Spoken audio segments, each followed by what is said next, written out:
한국 교회가 스승의 주일로 지키는 주일입니다.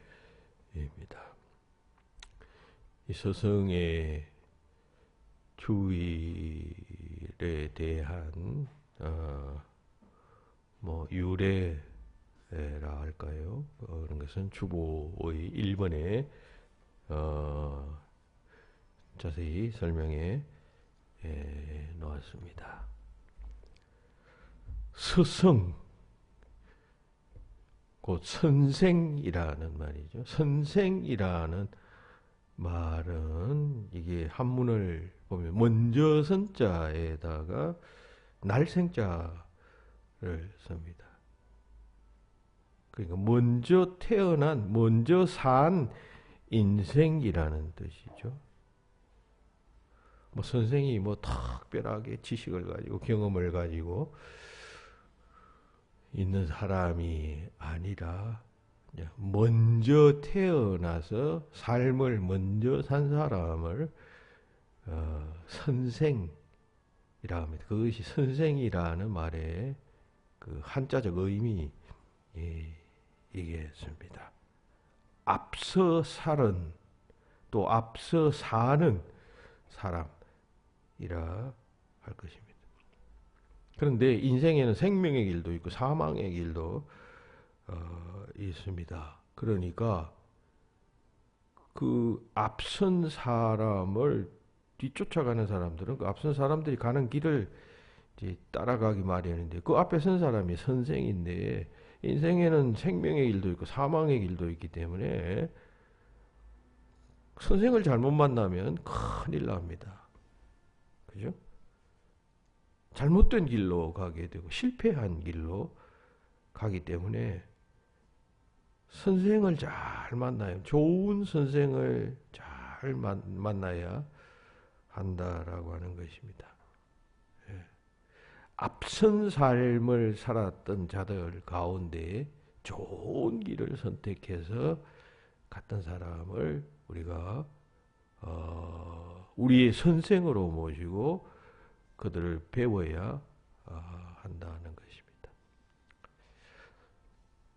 세상에 많은 선생 가운데 소위 이런 개념으로서의 선생이라 하면 모든 이가 다 선생이겠죠. 그죠? 우리 모두가 교사 자격증을 가진 사람만이 선생이 아니라 어떤 의미에서 우리는 다 선생이라고 할 수가 있겠습니다. 왜냐하면 이제 요즘 태어나는 자라나는 아이들, 젊은 사람들에 비해서 나이 든 사람들은 앞서 살았으니까 어떤 의미에서 모든 이들은 다 선생이라고 할 수가 있겠습니다. 선생 중에 가장 위대한 선생을 꼽으라면 누구보다도 우리에게 영생의 길, 생명의 길, 구원의 길을 가르치신 예수님이라고 할 수가 있겠습니다. 그러니까 우리는 예수님을 선생으로 모시고 그분이 말씀하시고 그분이 가라 하신 그 길로 뒤따라간다면 우리에게도 생명의 길, 영생의 길이 열려지게 될 것입니다. 오늘 우리가 읽은 이 본문은 베드로 위임식이라고 일컫는 그런 말씀입니다. 부활하신 예수님께서 갈릴리 바닷가에서 고기를 잡던 베드로에게 나타나셔서 3번씩 내 양을 먹이라 하시는 그런 말씀이겠습니다. 내가 나를 사랑하느냐라고 하는 질문도 3번씩 하십니다. 그리고 내 양을 먹이라 혹은 치라 하시면서 3번 말씀하십니다. 이것은 아마 베드로가 예수님을 닭 울기 전에 3번 부인했던 참 있을 수 없는 이제 그러한 기억을 다시 한번 어떤 회상시키기 위한 어떤 예수님의 말씀이었다라고들 해석하는 사람들도 있습니다. 어쨌든 그 베드로 앞에 예수님께서 나타나셔서 이제는 내 양을 먹이라 치라 말씀합니다. 베드로는 어떤 의미에서 예수님의 제자였으니까 예수님이 먼저 가셨으면 그 바로 뒤를 쫓아가는 자 아니었습니까? 물론 한때의 실수로 인하여 낙심 가운데 빠져있지만 그때 예수님께서 베드로에게 나타나셔서 내 양을 먹이라 말씀하십니다. 이 명령은 베드로에게만 주시는 명령이 아니라 또 베드로와 같은 특별한 사명을 가진 자에게만 주시는 말씀으로만 이해해서도 안 되고 우리 모든 조금이라도 앞서간 신앙, 우리보다도 좀 뒤따라오는 신앙을 가진 자들, 즉 그런 자들이 있다고 할 때 우리는 선생된 자 아니겠어요? 그런 자들에게 주시는 어떤 예수님의 당부요 명령이라고 받아들일 수가 있겠습니다. 예수님께서는 먼저 우리가 시간적으로 먼저 예수를 믿고 구원의 도를 깨닫고 그리고 그 길을 간다면 그런 자들에게 주시는 그리고 그 뒤에 아직도 예수님을 알지 못하고 예수 안에 참된 생명이 있음을 깨닫지 못하는 자들이 있다고 할 때 그런 자들을 향하여 너는 이런 자가 되어라 이렇게 명령하시는 말씀으로 이해할 수가 있겠다라고 하는 것입니다. 스승의 날, 스승의 주일을 맞아서 우리는 그런 앞선 자라고 할 때 뒤쫓아오는 자들, 뒤쫓아오는 자들은 자녀들이 될 수도 있고 후배들이 될 수도 있고 초신자들이 될 수도 있고 그렇겠죠. 혹은 또 기성신자도 될 수가 있겠습니다. 그런 자들을 향하여 어떻게 하라. 또 주님은 무엇을 되새기시는가. 베드로에게 무엇을 기억나게 하시는가. 이런 점을 살펴보면 교훈이 될 것입니다. 자, 오늘 본문을 자세히 한번 차례로 한번 살펴보시죠. 제일 먼저 생각할 것은 이때 주님께서 베드로에게 요한의 아들 시몬아라고 말씀하십니다. 베드로의 일관된 호칭은 요한복음에서의 호칭은 베드로였습니다. 그런데 요한의 아들 시몬아라고 부르십니다. 그러니까 시몬은 베드로라는 이름을 사용하기 전에 어릴 때부터 가지고 있었던, 즉 예수님을 만나기 전까지의 혹은 또 그 초창기의 이름이라고 할 수가 있겠습니다. 그러니까 예수님께서 처음 갈릴리에서 베드로를 만났을 그때는 여러분 무엇보다도 인간적인 큰 친밀한 관계, 사랑의 관계 그렇게 출발하지 않았겠어요. 그게 나중에 한 3년쯤 지나서 점점 심각해지고 결국은 십자가를 지게 되고 베드로는 도망가게 되고 그리고 나중에는 자신의 행동을 후회하여 지금 고향으로 다시 내려가서 고기를 잡고 있었던 이런 상황 아닙니까? 그럼 제일 처음에 예수님을 따를 때 그물을 버려두고 배를 버려두고 예수님을 따를 때 그때는 뭔가 베드로에게 감동이 있고 친밀함이 있고 했을 때 아니겠어요. 그러니까 요한의 아들 시몬아라고 부르시는 것은 너와 내가 어떤 관계냐.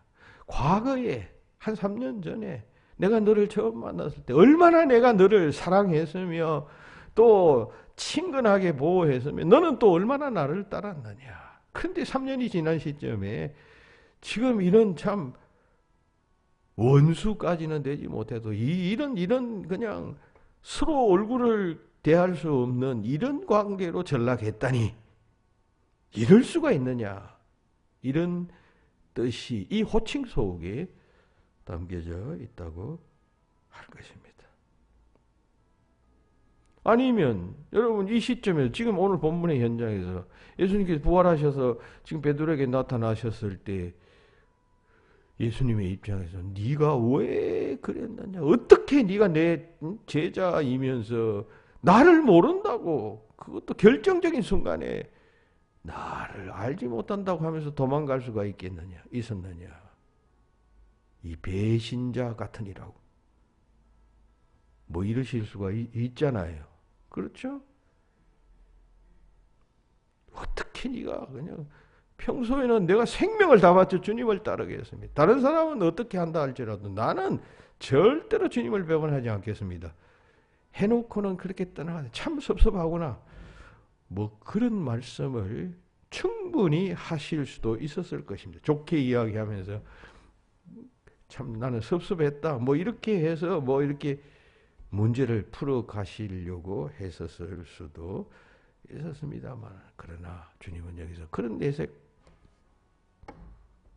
표하지 아니하시고 요한의 아들 시몬아라고 사랑과 포용의 호칭을 부르고 있다는 것입니다. 이건 모든 그리스도인들이 기억해야 할 중요한 신앙의 출발점이고, 또 우리가 예수를 전한다 할 때 또 이 문제, 이 점을 우리가 경험하지 아니하면은 예수에게서 이 친밀한 관계, 사랑의 관계, 이 베드로를 향하여 요한의 아들 시몬아라고 부르는 것과 유사한 그러한 어떤 깊은 어떤 영적인 교제, 교감이 없으면 우리가 밖에 나가서 예수님 전할 수가 있겠어요? 예수 믿으라고 말할 수가 있겠어요? 무엇으로 예수께서 예수를 믿어서 내가 얻는 어떤 이런 참 베드로가 3년 전에 예수님을 믿어서 얻었던 그 아름다운 그 친교와 사랑, 그거 없다면 나가서 어떻게 사명을 감당할 수가 있겠습니까?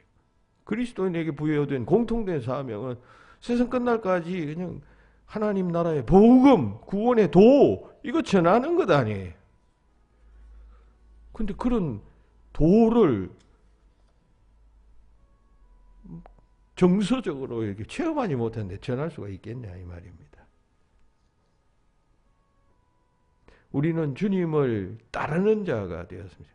대부분의 예수님을 믿고 세례받고 내가 신자가 되어져야 할 때에는 이런 경험들이 있습니다. 물론 형식적으로 부모 따라서 그냥 습관적으로 관행적으로 신앙생활을 하는 사람도 없지 않아 있겠습니다만, 대부분 이런 인격적인 만남과 기독교와 예수 그리스도에게서 특별한 어떤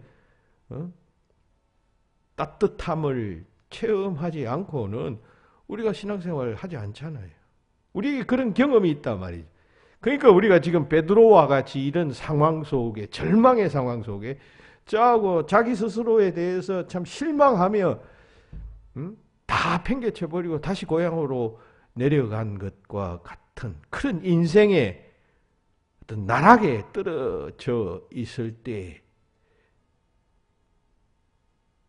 기억해야 할 것은 그 처음 사랑, 예수님과의 교제, 만남, 그리고 그 포용, 그 은혜, 이 경험을 우리가 풍성하게 가지고 있어야 베드로처럼, 지금 이 본문의 베드로처럼 일어설 수가 있단 말이죠. 이게 부족하면 잘 되겠어요? 아무런 경험도 없는데 요한의 아들 시몬아 예수님께 산다고 무슨 기억이 나겠습니까? 그런 과거의 3년 전의 아름다운 사랑의 관계에 대한 기억이 어떻게 나겠습니까? 오늘 우리들도 마찬가지입니다. 실패하고 인생에서 낙심하고 배반당하고 배반하고 삶의 의욕을 상실하고 할 때에 주님이 우리를 부르십니다. 누구누구의 아들 누구누구야. 네가 처음 그 나를 믿을 때 나를 따르고 눈물을 흘리며 신앙을 고백하고 그리고 나는 일생 주를 나의 구주로 모시고 왕으로 모시고 살겠습니다. 뒤돌아보지 않고 배반하지 않고 그 결단했을 때의 그때를 네가 생각해라. 나는 그것만 소중하게 보고 있노라. 주님이 그렇게 말씀하신다 이 말이죠.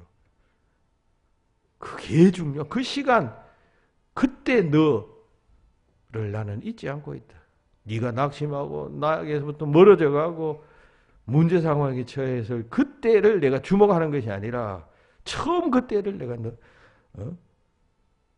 내 마음 속에 품고 있다. 주님은 그렇게 우리에게 말씀하신다는 사실 기억해야 합니다. 그래야 우리가 사명을 감당할 수 있잖아요. 예수는 이런 분이다. 내 삶에서 이런 생기를 불어일으키고 삶을 변화시킨 그분이시다는 사실이 체험이 없는데 어떻게 뭐 그걸 머리로서 배워서 전하겠습니까? 인생에 낙심의 자리가 있어요. 다 지금 어렵잖아요. 경제적으로 혹은 또 뭐 개인적으로 가정적으로 문제가 생기고 관계 그냥 문제가 생기고 병이 생기고 이게 인생의 늪 아니에요. 이런 늪에 빠질 때 그 자리에 있을 때 베드로처럼 그냥 다 포기하고 옛날 고기 잡던 갈릴리 바다로 그냥 돌아가 버렸을 그때 주님께서 찾아오셨어요. 요한의 아들 시몬아 그렇게 부르신단 말이죠. 그런 상황과 같은 여러분들에게 누구누구의 아들 누구누구야. 옛날 처음 그때 나를 믿고 나와 동행하면 내 말에 귀를 기울이며 그렇습니다 하면서 고백하던 그때 그 아름다운 시절 나는 너를 그때의 그로 기억하노라 하시는 주님의 음성. 그 경험이 우리 속에 있어야 한다는 것입니다. 거기서부터 출발하는 것이죠. 그게 있을 때 선생, 진실한 의미에서의 온전한 의미에서 선생이 되는 것이죠. 두 번째, 내가 이 사람들보다 나를 더 사랑하느냐. 이 말씀을 또 주목해 보십시오. 여기서 이 사람들보다 나를 더라고 하는 이 말씀은 플레온 투 톤, 헬라어로는 그렇게 되어져 있습니다. 그런데 이 말은 두 가지 의미로 해석이 가능합니다. 근데 그 두 가지 다 의미가 있어요. 이렇게 해석해도 귀한 의미가 있고 저렇게 해석해도 귀한 의미가 있다. 첫째는 이것들보다 라고 하는 의미로 해석할 수가 있겠다는 것입니다. 이 사람들보다 라고 하는 이 말은 이것들보다 더 나를 사랑하는. 그럼 여기서 이것들은 뭐냐? 지금 베드로가 고기 잡고 있잖아요. 고기를 잡아서 물가에 끓여내서 그냥 못된 물고기, 좋은 물고기 골라서 나중에 팔기도 하고 생기를 유지하잖아요. 그러면 그 잡은 물고기는 베드로에게 있어서 돈입니다. 그게 그냥 생계의 벌이 수단이고 그냥 그 물고기는 뭐 자신의 전부라고 뭐 하루하루 식구 자기뿐만 아니라 자기 가족들 살아가야 할 그 물질 중요한 물질 아니에요. 여기서 이 사람들보다라고 하는 이 플라톤 투 플레온 투톤이라는 이 단어는 이 잡은 네가 물고기보다 이 돈보다 이 돈이 되는 이것보다 나를 더 사랑하느냐. 이 생계보다 이걸 더 나를 더 사랑하느냐라고 하는 의미로 해석할 수가 있겠다는 것입니다. 다시 말해서 네가 물질을 사랑하는 것보다 여기서 뭐 물질이라는 게 베드로가 뭐 물질에 대해서 물고기에 대해서 무슨 욕심이 있었겠습니까? 그저 그냥 생계 수단으로 잡는 것 아니겠어요? 그거 안 잡으면 뭐 하루하루 먹을 수가 없으니까. 그런데 지금 예수님께서 그것보다 거기에 쏟는 관심보다 나를 더 사랑하느냐. 나를 더 사랑해야 한다 그런 이야기죠. 세상의 그 어떤 것보다 물질보다도 나를 더 사랑해야 된다. 여러분 여기에 다 걸리는 사람 많이 있을 것입니다. 아무리 신앙생활이 중요하고 예수님이 중요하지만 그래도 먹고 사는 게 우선이지 하면서 여러분 순위를 예수님을 2순위 3순위로 약간 주님 잠깐 내가 지금 당장 이거 안 하면 먹고 못 사니까 요거 하고 나서 주님 신앙하겠습니다. 그럼 요거는 주님보다 이것들을 더 사랑하는 것이죠. 주님은 이것들보다 나를 더 사랑하느냐. 이거 묻고 있습니다. 그러니까 여러분 예수 믿는 사람들은 제일 먼저 우선순위를 예수님께 둬야 한다. 예수님 사랑에 둬야 한다. 있는 것입니다. 물질만이 아니죠. 여기서 이것들 할 때 물질뿐만 아니라 이건 내 사랑하는 가족도 될 수가 있어요. 내 사랑하는 친구도 될 수가 있어요. 내 사랑하는 아내, 내 사랑하는 자녀보다도 나를 더 사랑하느냐, 이런 질문이 될 수가 있죠. 내가 내 자식을 사랑하는 것보다 내가 주님을 더 사랑합니다. 여러분, 아브라함이 그랬잖아요. 모리아 산에서 자식을 제물로 바치라 하니까 순종하잖아요. 더 사랑하니까요. 사람이 제일 소중하게 여기는 대상은 아마 가족일 것입니다. 가족. 그런데 네가 가족보다도 나를 더 사랑하느냐, 이걸 지금 주님께서 묻고 있다는 것입니다.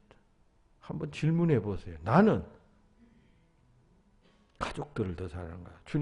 주님과 가족 둘 중에 하나 선택하라 하면 난 과연 누구를 선택할 것인가?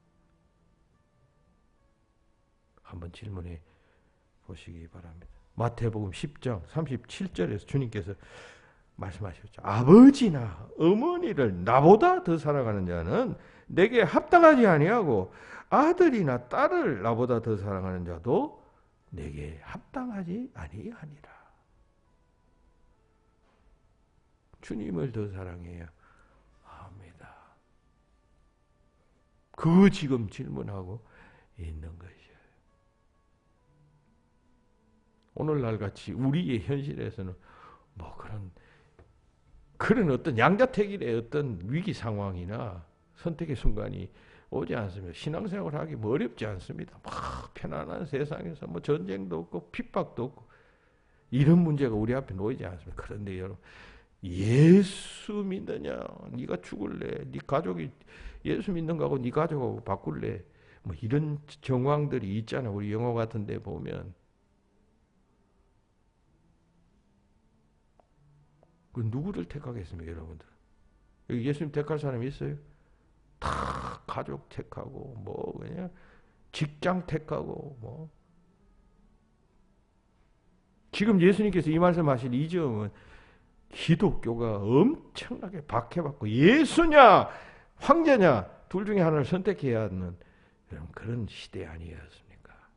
근데 주님은 지금 이것들보다 나를 더 사랑하느냐 질문하고 있다는 것입니다. 마태복음 19장 20절에서도 29절입니다. 20절에서도 이런 말씀이 있습니다. 또 내 이름을 위하여 집이나 형제나 그리고 자매나 부모나 자식이나 전토를 벌인 자마다 여러 배를 받고 또 영생을 상속하리라.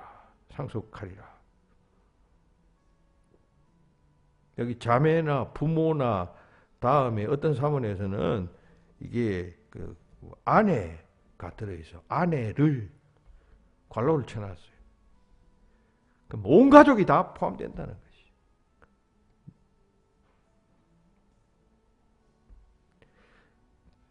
나를 위하여 그것을 버린 자, 예수님을 더 사랑한 자는 영생과 상이 있을 것이다. 말씀합니다. 뭐 그래? 기독교가 뭐 가족도 버리라고? 뭐 여기서 이제 오해가 생기고 문제가 생기는 것이에요. 그러나 결정적인 순간에 여러분 우리는 주님을 선택해야 합니다.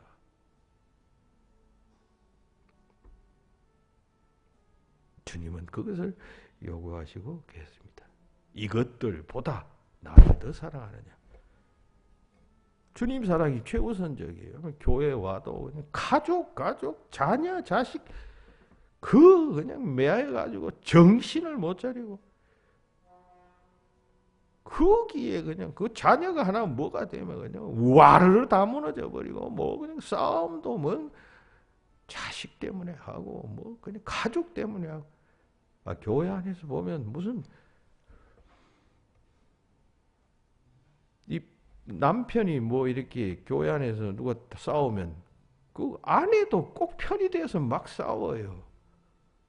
우리 교회는 뭐 아직까지는 그런 게 없습니다만 뭐 언제 생길지 모릅니다만 제가 이야기 들어보면 그 교회 안에 어떤 남성 직분자 둘이가 뭐 티각티각하다 싸우니까 그 와이프들이 또 가세를 해서 싸움이 붙고 이래요. 이게 인간이에요, 인간.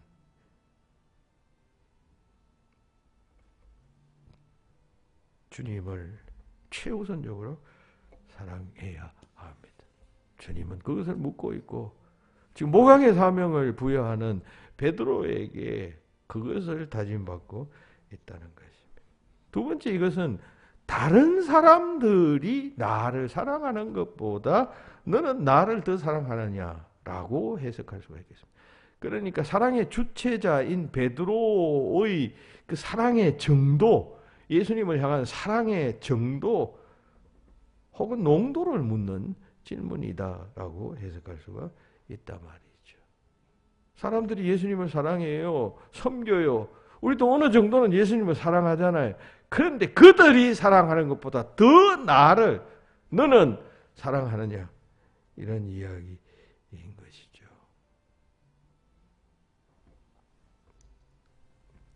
우리가 어떤 사람하고 결혼한다 할 때 여러분 결혼의 중요한, 결혼하겠다라고 하는 결심의 중요한 근거는 저 사람, 다른 어떤 사람보다 어떤 두 서너 사람이 나를 사랑한다고 치십시다. 그러면 그건 누구하고 결혼할 것인가 할 때 그 중요한 그 하나의 그 잣대라 그럴까요? 기준은 뭐냐면 누가 나를 제일 사랑하느냐, 이거 볼 것 아니에요. 뭐 요즘은 뭐 돈이 얼마나 있느냐, 뭐 이거 보는 사람도 있겠습니다. 뭐 건강이 어떻고 뭐가 뭐 가문이 어떻고 자산이 어떻고 뭐 이런 거 보는 사람도 있겠습니다만, 여러분 진실한 사랑이라면 누가, 저 세 사람 중에 누가 나를 가장 사랑하는가, 이게 제일 중요한 여러분 결혼의 조건이 되지 않겠어요? 그와 마찬가지로 주님은 지금 그 어떤 사람보다, 그 어떤 제자들보다 네가 나를 사랑하느냐, 요한보다, 네가 안드레보다, 혹은 빌립보다 네가 나를 사랑하느냐, 이런 이야기이다 하는 것입니다.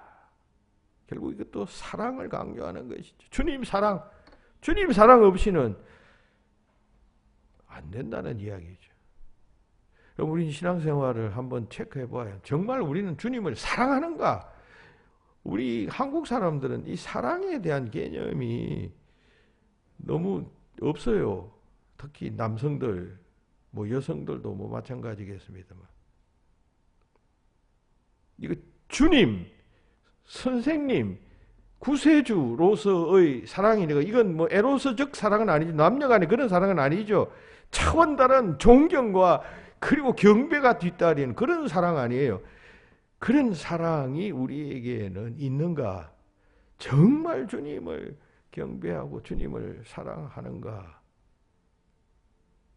근데 이게 또 그냥 다른 그 어떤 사람이 사랑하는 것보다 더 사랑하는 마음, 나는 그저 그냥 주님이 최고의 사랑의 대상입니다. 이걸 지금 주님은 묻고 계신다는 것입니다. 우리에게 그런 마음이 있어요. 우리가 전할 수 있죠. 원 오브 댐. 자, 여러 개 펼쳐 있다. 이 중에 네가 선택해. 돈을 선택할래? 아니면 뭐 멋진 그냥 뭐 자동차 가진 남자를 선택할래? 혹은 또 뭐 건강을 선택할래? 아니면 영생, 믿음을 가진 어떤 사람을 선택할래? 이렇게 쭉 펼쳐놓고 원 오브 댐. 그 중에 하나 선택해라. 했을 때 나는 주님을 선택합니다. 나는 그 모든 것들보다 더욱 주님을 사랑합니다. 말할 수 있어야 한다는 것입니다. 우리의 사랑, 우리의 주님을 향한 사랑은 어떤지 한번 질문해 보십시오. 100점 만점으로 치면 여러분 몇 점일까요? 70점? 60점 사랑도 있어요. 50점 사랑, 30점 사랑, 20점 사랑, 10점 사랑도 있어요. 60점 이하는 낙제 점수예요. 낙제 점수. 여러분 대학에 가면 A, B, C, D 뭐 이렇게 F 이렇게 평가하잖아요. F는 낙제 점수예요. 낙제 점수. 낙제하면 다시 한 학기 더 들어야 돼. 똑같이 돈 더 내고. A는 우수한 학생이, B는 조금 보통이고, C는 좀 모자라고, D는 겨우 되는 것 아니에요. 그게 60점이에요. 60점 이상이 D 학점, 60점 이하는 F예요. 불합격이에요, 불합격.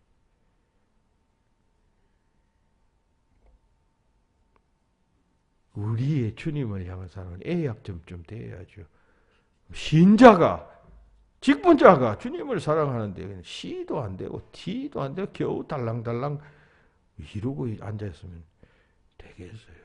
교회 권사가, 교회 집사가, 교회 장로가 달랑달랑 거기서 마지노선에 그냥 달랑달랑 하면서 뭐라고 하느냐 하면 뭐 세상에 그렇게 못하는 사람도 있는데 기준을 그냥 그 밑에다가 기준을 그냥 잡고 이렇게 신앙생활을 하면 되겠어요. 그러면 지금 예수님께서 베드로에게 묻는 것 같이 내가 이 사람들보다 나를 더 사랑하느냐,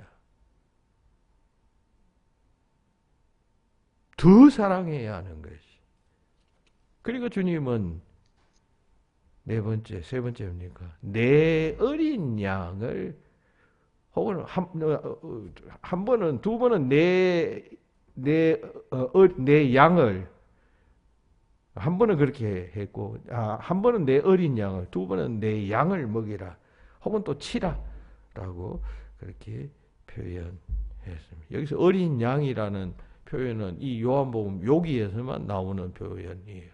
요한계시록에는 몇 차례 나옵니다만 여기서 말하는 어린 양은 새로 개종한 초신자들을 뜻한다는 것입니다. 그러니까 새로 개종한 신자를 비유하는 표현, 영어 성경에서는 램, L-A-M-B라고 되어 있어요. 램이라는 것은 어린 양이라는 뜻이에요.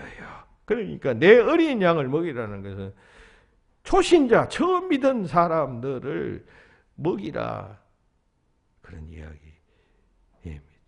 양을 먹이다 혹은 양을 치다라고 하는 표현은 비유적 표현인데 인도한다, 신앙으로 인도한다라고 하는 뜻입니다.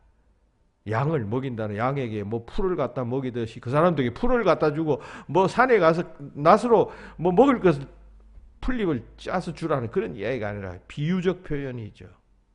신앙으로 인도한다. 그들을 그렇게 먹여라. 그러니까 베드로에게 부여된 중요한 사람은 어린 양, 처음 예수 믿은 사람을 잘 양육하라. 잘 먹여라. 그것입니다. 공간복음에서의 관심은 그 불신세계를 향한 전도예요. 그런데 요한복음의 지금 마지막 부분에서 관심은 처음 믿어서 예수 믿게 된 그 첫 사람, 신앙을 가진 그 사람이 관심이에요. 양육, 교육이에요. 공간복음은 전도가 주목적인데 여기는 전도에서 이제 주목하기 시작한, 들어오기 시작한 초신자, 그들을 어떻게 키우느냐, 여기에 지금 중심이 가 있다라고 할 수가 있겠습니다. 그거 먹이라, 치라. 내 양은 그냥 기성신자를 비유하는 말이에요. 기성신자. 영어 성경에는 sheep이라고 되어 있어요. 어린 양은 lamb이라고 되어 있고, 그냥 양은 그냥 sheep이에요. sheep은 양이죠, 양. 내 양을 치라, 내 양을 먹이라. 기성신자들도 여러분 잘 먹여야지. 가만히 두면 되겠어요. 교회는 이처럼 양육하는 일에 힘써야 한다. 우리 모든 그리스도인들에게, 선생된 우리들에게 뭐 그런 사명이 부여됐죠. 이건 꼭 뭐 목회자만 해야 되는 일이 아니라 여러분 새신자 들어오고 또 기성신자들도 구역이 정해져 있고 뭐 이렇게 얽히고 설키고 되어져 있잖아요. 목양적 관계로 지금 다 얽어 놓았잖아요. 거기서 이들을 잘 먹이고 선생된 자, 앞서가는 자가 그걸 잘 이끌고 도와주고 신앙생활 잘 하도록 만들어 가야 한다는 것입니다. 먹이라, 치라, 뭐 같은 표현, 특별한 다른 의미가 없어요. 여기 보면 이 유명한 이 말씀 가운데 예수님께서 두 번은 네가 나를 사랑하느냐 할 때 그 아카페 사랑, 아카파오의 사랑으로 질문합니다.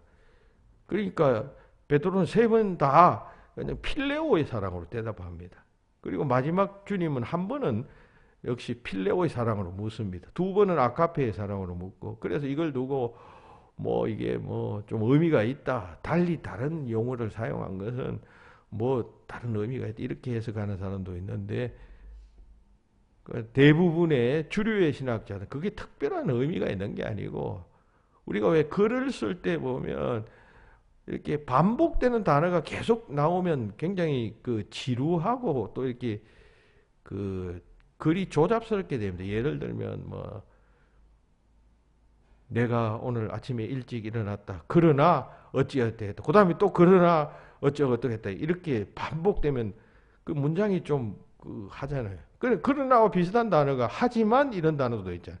처음에는 그러나 쓰고 또 그러나 나오면 또 반복하지 않고 하지만을 쓰면 전체적인 문장이 좀 유연해집니다. 그런 이치로 요한은 지금 동일한 단어를 이제 비슷한 뜻을 가진 다른 단어로 대체해서 썼다는 것인데, 먹이라와 치라라는 단어도 그런 차원의 것이다. 뭐 특별히 여기에 다른 의미가 있는 것은 아니다.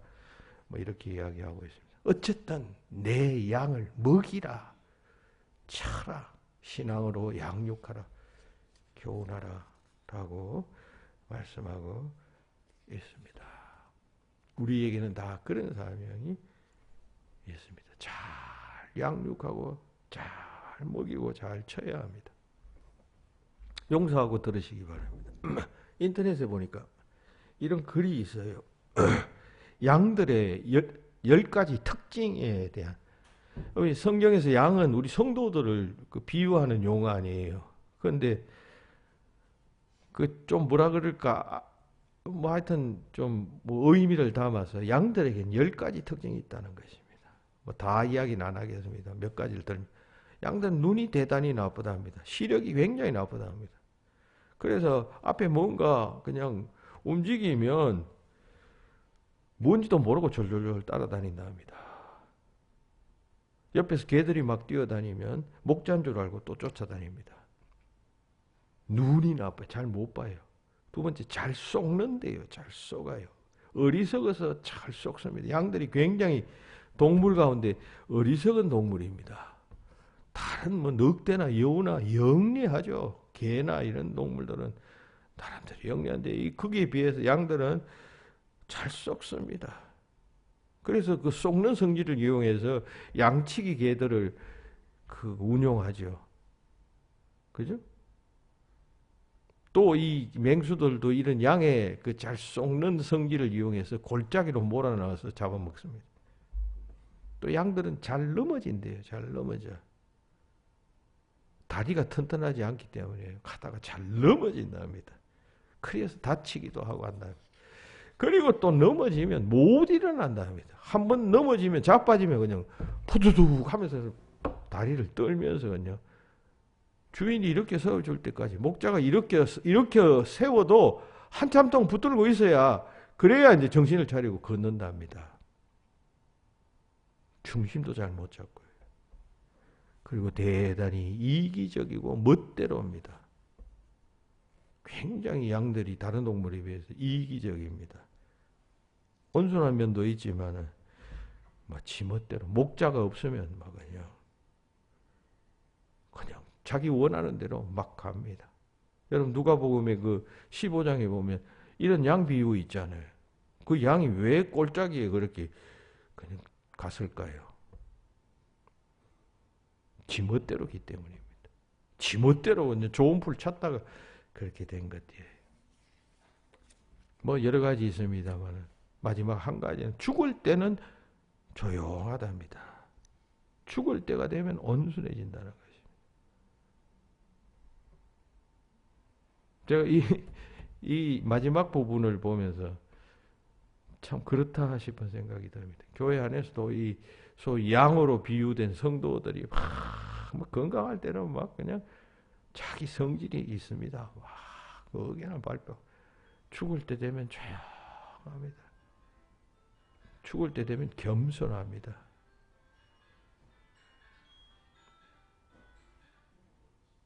여러분 어떻습니까? 그래서 이사야 선지자는 이야기하잖아요. 우리가 다 양 같았어.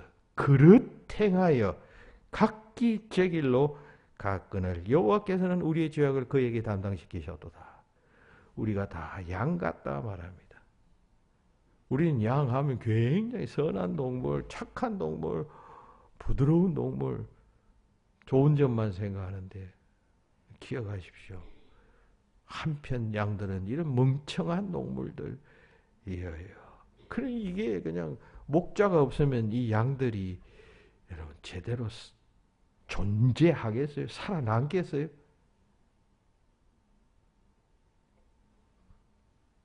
지금 베드로에게 예수님은 그 양들을 목양하라, 치라, 먹이라 말씀하는 것입니다. 여러분, 여러분들도 뭐 구역장으로서 혹은 또 부서의 장으로서 다 이 선생의 사명을 부여받은 자들입니다. 잘 쳐야 합니다. 잘 돌보아야 합니다. 주님의 마음으로, 주님의 정신으로, 목자 대신 주님을 배워서 그 주님처럼 주님은 어떻게 하셨을까 생각하며 주님의 사랑으로, 주님의 마음으로 그 양들을 돌보아야 할 것입니다. 그럴 때 그 양들은 무럭무럭 자라지 않겠어요. 한편 양된 자들은 좋은 양이 돼야겠죠. 목자가 인도할 때 그냥 잘 따라가고 잘 순종하면 양들은 튼튼해지고 건강해지잖아요. 그런데 지금 양들의 본성처럼 막 그렇게 행하면 결국 어떻게 될까요? 사랑받는 양 되어야 합니다. 요한의 아들 시몬아, 네가 나를 사랑하느냐? 이 사람들보다 더 나를 사랑하느냐? 내 양, 어린 양을 먹이라, 치라 명령하십니다. 이것은 베드로에게만 주시는 사명이 아니라 우리 모든 선생된 앞서간 신자들에게 주시는 사명이기도 합니다. 그 사명을 잘 감당해내시는 주님의 귀한 목자들이 되시기를 예수님의 이름으로 축원합니다. 기도합시다. 하나님, 스승의 주일에